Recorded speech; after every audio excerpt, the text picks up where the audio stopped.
4 days a week, I'm going to get massive legs, a fucking massive ass, and I'm going to train core a shitload. So I'm going to have, basically from titties down, I'm going to be shredded, everybody.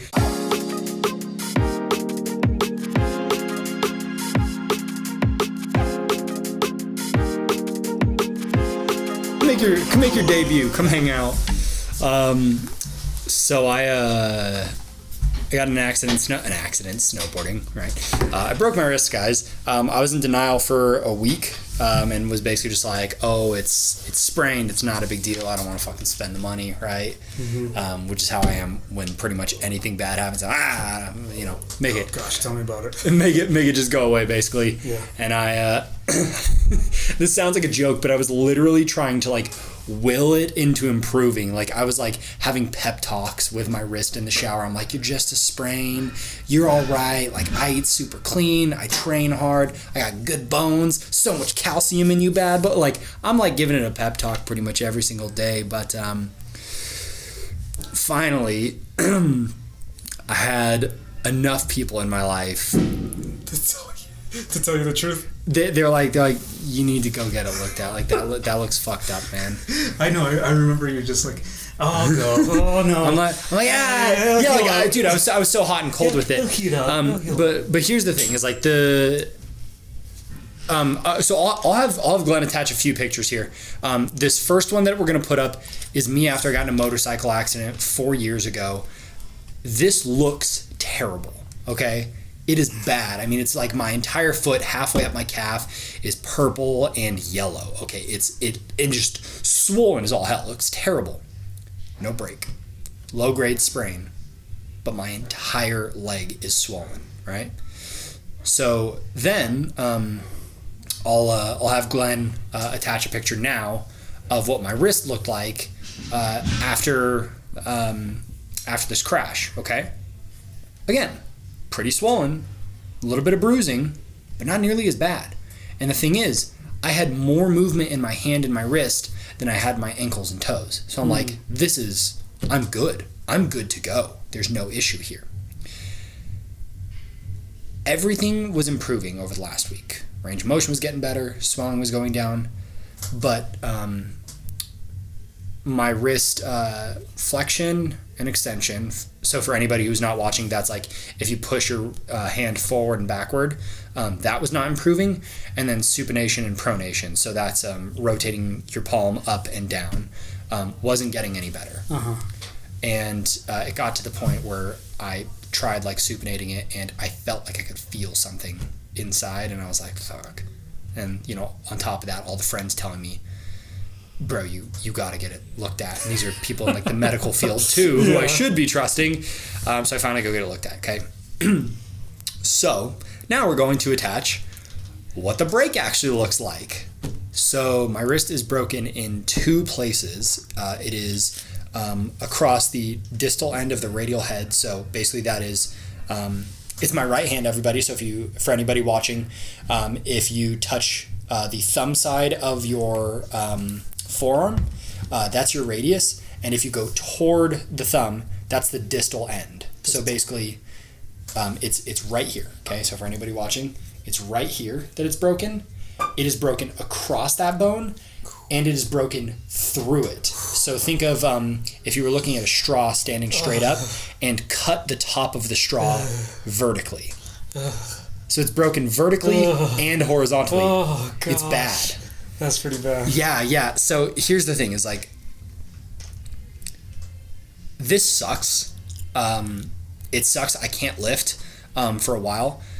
There is a lot of research on maintaining muscle on opposite limbs by training the other one. So I'll attach that research here. So basically what I'm saying is I'm going to continue to do some light training on my left arm to maintain the muscle in my right arm. It's crazy research, but it is legit. And my theory on it is your body just likes symmetry. So if you're doing one thing, it's still going to, lend some of it to the other side. That's crazy, right? So wait, I don't understand. So what you're telling me... So I'm going to do a little bit of training with my left arm to maintain the muscle of my right arm. But this one's not doing any work. Correct. That doesn't make sense. I know, but it's real. Wait, what? I can't explain the mechanism of action, but I'll have you link the research paper. That's so weird. Yeah, I'll have you link the study in the show notes for this or whatever. That doesn't make sense. I know. That's what's so crazy about it it sounds like absolute bullshit. And like, don't get me wrong, that doesn't mean I'm hitting PRs with my left arm or anything like that. I'm doing some light training, so that helps to maintain the muscle, maintain the strength, and maintain some of the function. So I'll be training my left arm very lightly. But on top of not being able to train, because for perspective, you guys, this is just a full bottle of water. That's hard for me right now. Like, that doesn't feel great. Opening my... Oh, look at this buff guy. Yeah, right. Opening my fridge is pretty easy, because I can use these fingers, my forefingers, pretty easy. But once my thumb is involved, that's when it starts to be a little bit painful. Yeah, oh God, where was I going with this? Go ahead. Well, my next question was going to be, how long? I don't know. So I'm going in on Monday. I'm going to talk to the surgeon, and they're going to give me a rundown. But I almost definitely have to have surgery. Very likely we're getting some hardware put in. But on the bright side, it's very likely that so the repair period's shorter once they put hardware in than if they put a casting. Because if it's a cast, your body has to naturally heal. Whereas if they attach some hardware, they're just bolting shit together and like you're good to go. Think of it like you're waiting for a tree to grow versus bolting a bunch of planks together. You know what I mean? I see what you're saying. But yeah, so it's been a bummer that I can't train. I'm honestly more depressed that I haven't been able to play guitar lately, because I've been having a lot of fun with that lately. Music's been really, really enjoyable again, which is fucking awesome. So overall, what is the mindset that I have around this, and what do I think everybody should have? What positive, like what benefit do I get from being in a fucking pissy mood about this? It sucks, obviously. What do I gain from living in this headspace of, oh, this fucking sucks, I have this injury, yada yada.